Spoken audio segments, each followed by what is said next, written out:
You know what's so funny? We have a mutual friend that, believe it or not, is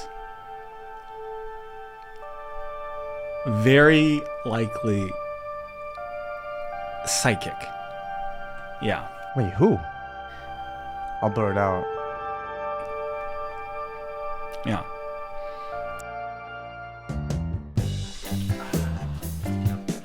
It's right on the lap, yeah.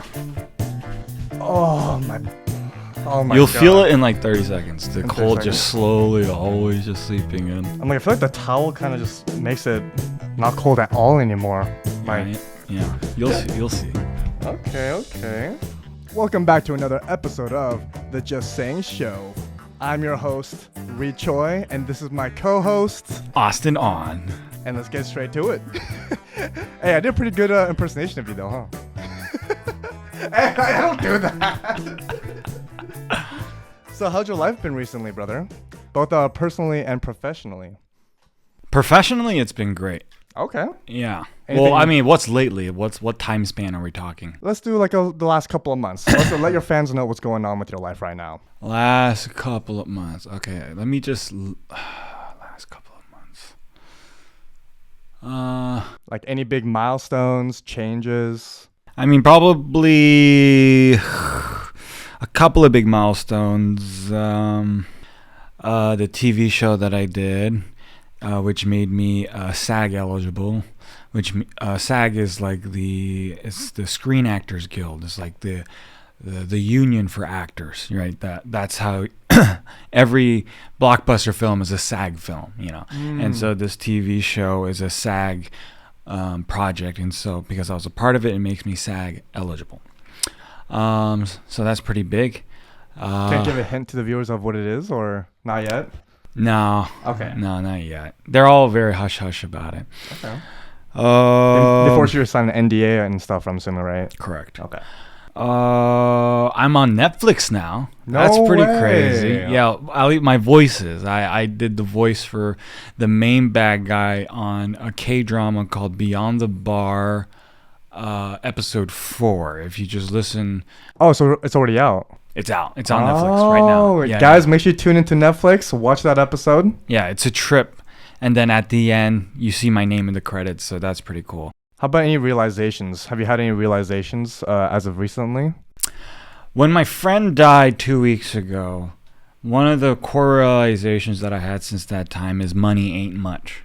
You know, it's not money that makes you rich. It's the people in your lives that make you rich. Okay. Did it take for your friend to pass away for you to realize that, or is it just like an accumulation of things? I think first I had to overvalue money because I grew up without having any, you know. And so money was really important to me because like there are times where I literally did not know. I mean, I remember a time where all I had was about $17 in my bank account, you know, and I didn't know if I'm going to be able to eat tomorrow. And there was a lot of times where I just didn't.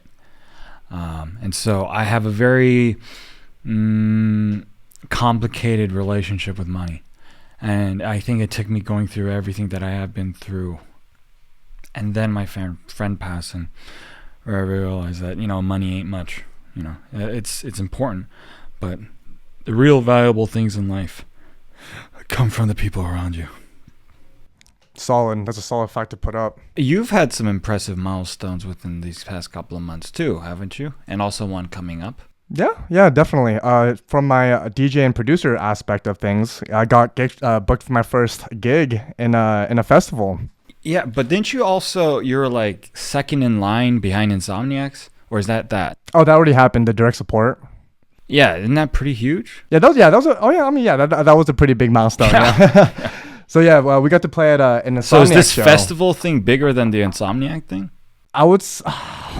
It's weird though, because we're opening acts for the festival, so I'm already assuming it's not going to be a big crowd in the beginning, because obviously all the big headlining acts are towards like the midnight time, you know. But in terms of the direct support slot we got for Say My Name, that was definitely a milestone. We never had a direct support slot. For those that are wondering what that is, it's the person playing right before the main act. So that's like the key spot you want to be in before you unless you're a headliner, right? Because all this time we always just opened, closed. That was it. No direct support, so it was like a win. But yeah, that was definitely a milestone. Also, I finally hit 80K. That's a huge milestone. So congrats on that. Thank you. Almost there to 100K. Almost. Yeah. So where were you at before you had to restart? Where was I at? I was at like for the Twisted Zoo account. I made it up to like 82K. Okay, so you're back to where, Yeah, except the Twisted Zoo one. As soon as I stopped posting content on there, dropped like 10K followers. I was like, oh, it dropped 10K. Yeah, because they were following us for like the funny content, not for our music, and that's what we expected. That's where we're like, oh, you should put aside your relatable funny content from our music content. Yeah. If I were you, I would have found a happy medium. That's what I was trying to do. Yeah. But like one of the funniest DJ videos I've seen is like crazy mashups, and then he mashed up fade in with fade out. Oh my god. That was literally it. That's so funny. Anything exciting that you're working on? I got another film or movie that I'm going to be filming in late December. And then possibly another movie I'm going to be filming in between that or before October, because the guy, the director's name is Gregory Martin. And after this project or this production, he's going to be moving on to a Christian-based film, and he's interested in bringing me to that project. So hopefully I'll get if I like the role, I'll be filming something soon. Brother, I love it. I love seeing you moving up in the ladder. I didn't think it was possible for you to move up even more in the ladder, but damn, bro, good stuff. More and more as becoming a professional actor in the movie series, That's tight. Just the start. Many more to come, guys. Many more to come. Yeah. It's funny. We're both kind of like moving up the ladder. Yeah. So that's kind of cool. That's nice. I love it. Yeah. I love eating in the same table with my brothers and sisters. That's the point that you gave out. That was pretty cool. You're like, yeah, I want other people to win and eat, but just not eating at my own table, And I was like, that's a solid fact. That's a solid point. Well, okay, let's put context around that. I was talking about I don't really hate anybody. Like I still want them to eat, just not at my table. Right. Yeah, exactly. What's something that you've learned or unlearned through your work? Can you give me an example, like a personal example about what that means? Well, the first thing that popped to my head is like, you started, well, you didn't start, but you've been making a lot of Christian related content. And then I've also seen you move more. I have a good example. Mm-hmm. So, and this is something that every content creator needs to learn. There are good cycles and bad cycles. Cycles when your content will do well, and cycles when your content won't do well. And you just have to expect it. So like my cycle sounds like I'm talking like about my period. I was literally about to say that. But my cycle tends to go every 2 weeks.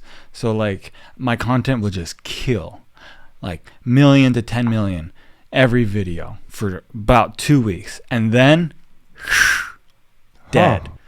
Like I can't, maybe 100,000 to a couple 100,000 a video, and I just have to accept it and don't get discouraged by it. Like when it happens, I was like, oh, okay, I'm in my down cycle. That's fine. Just keep creating, and then you'll get out of it. A lot of people, when they go viral, and then their next video plummets, they lose all this motivation, and then it takes so much time for them to get back on the horse, or to even get back on the horse at all.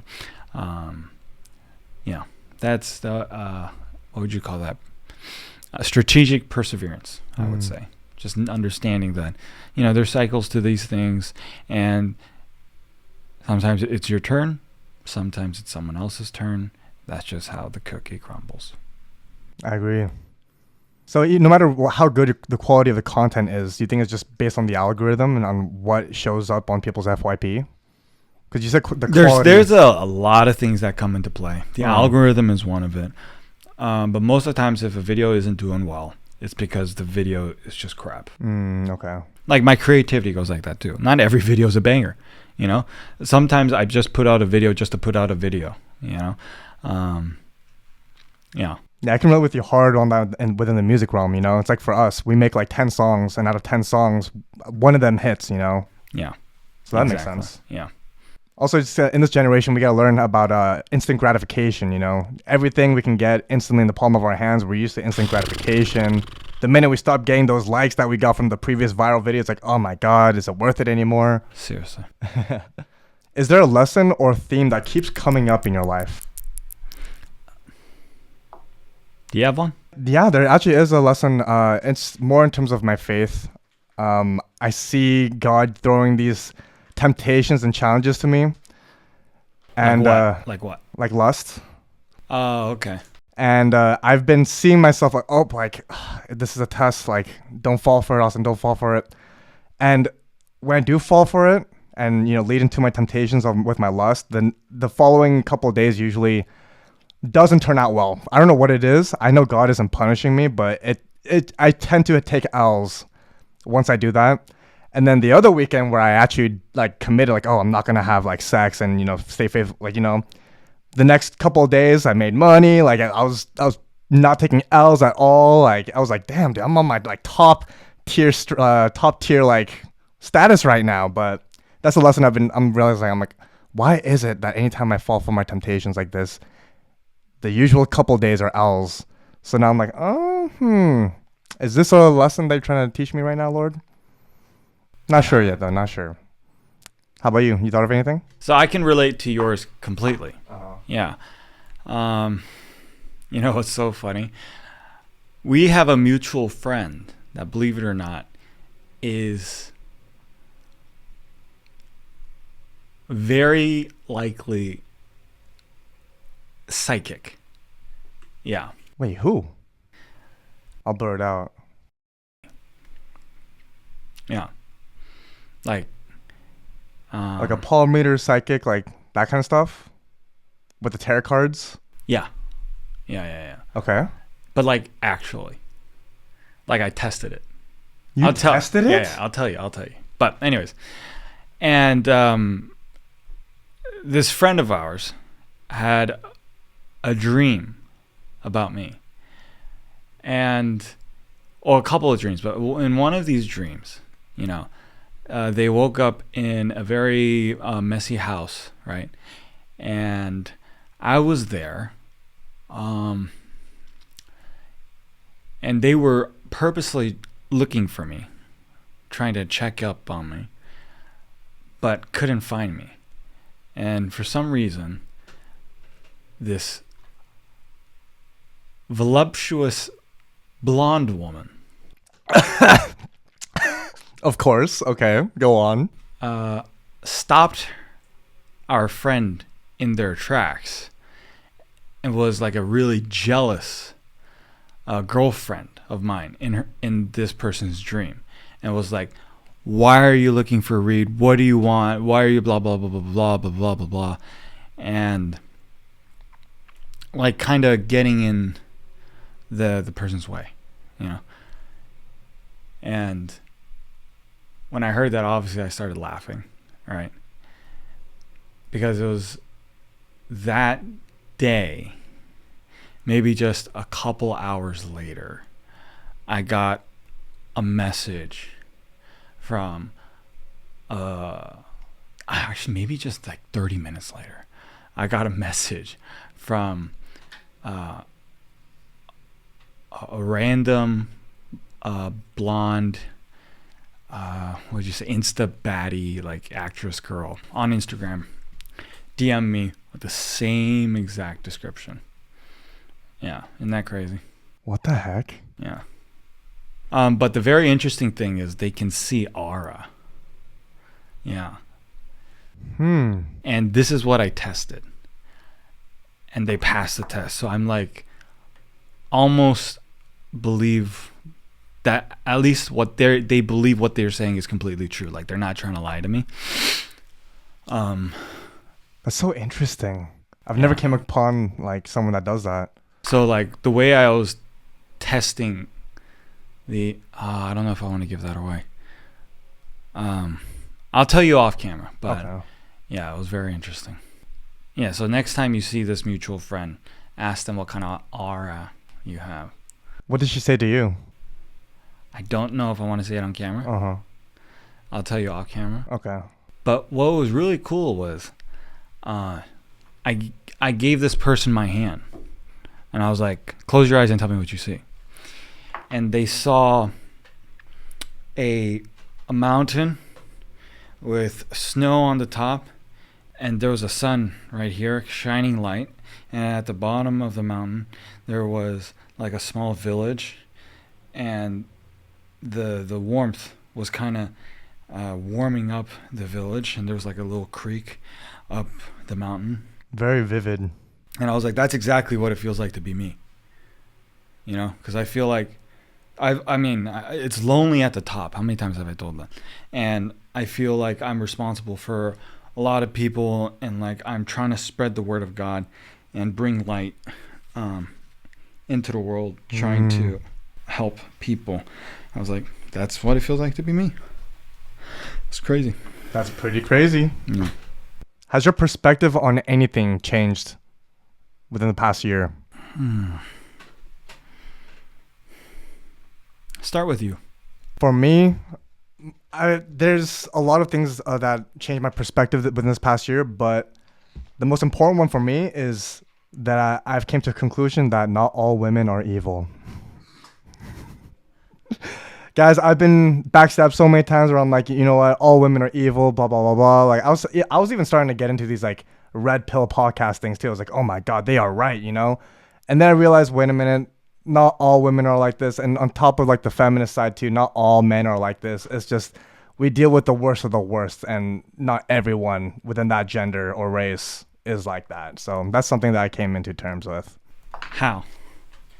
By just putting myself out there more and being around more genuine people, you know, especially in the music industry. I just deal with a lot of fake people all the time. And then, like your DJ friends? My friends are fine, but it's just like, you know, the acquaintances, people that you meet there that you have no idea, all there for clout. How can I use you? But was there any specific women that you met that you're like, oh no, women are all right? Yeah, there was two specifically. Who? You don't know them, but okay. Yeah, you know them. Also, I don't want to put them on blast, but you guys know who you are if you're watching this. That's good. Yeah, it always helps to be a counterexample to the toxicity. 100%. How about you? Do you have any examples or any perspective that's changed within the past year? I've become less worried about becoming successful and more worried about what success will do to me. I've become increasingly more convinced that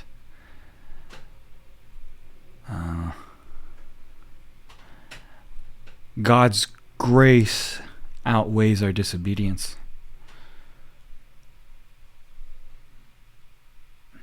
Not that our obedience isn't important, but I can't think of any like core belief that has changed. Okay, maybe not this year. Could be next year. Who knows? Life is always constant.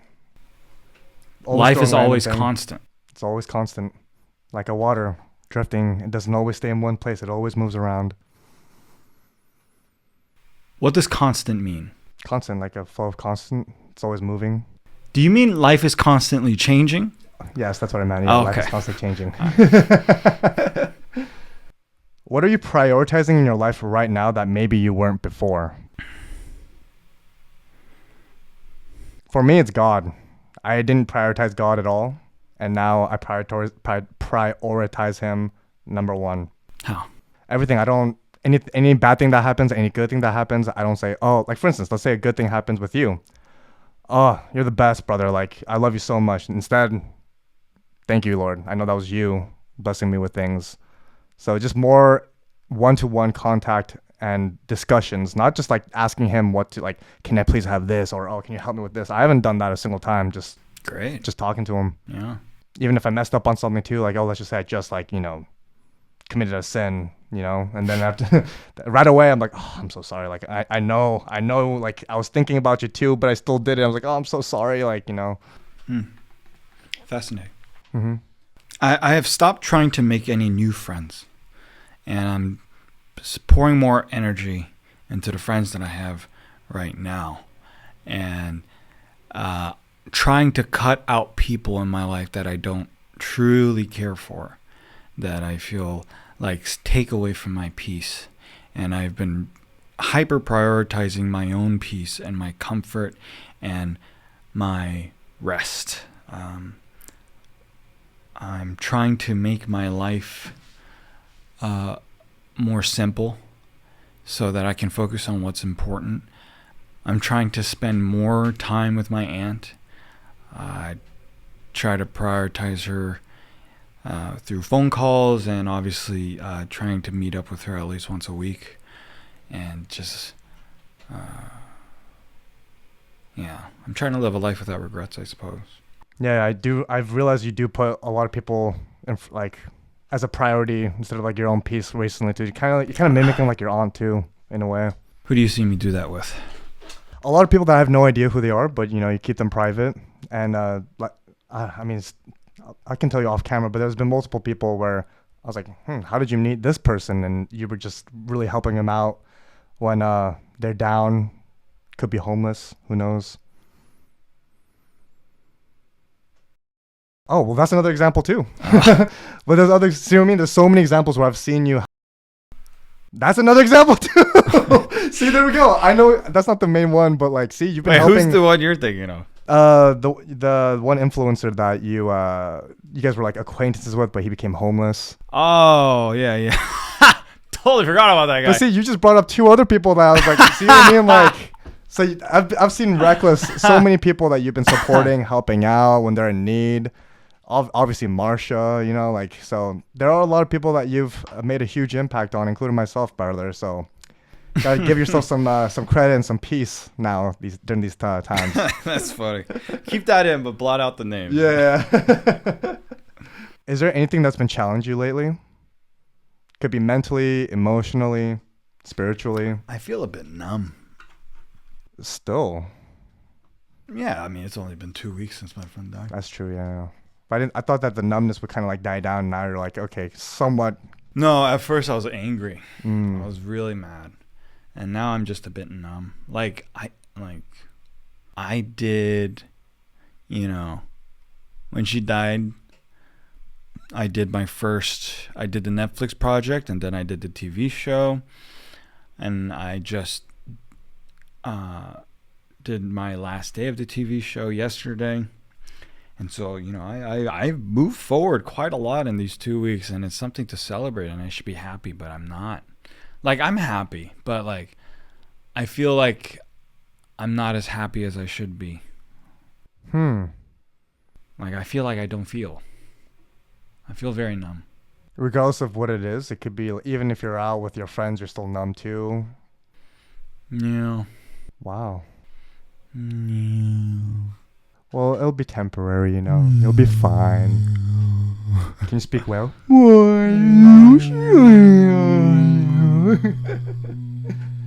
So then, what's bringing you peace or joy these days?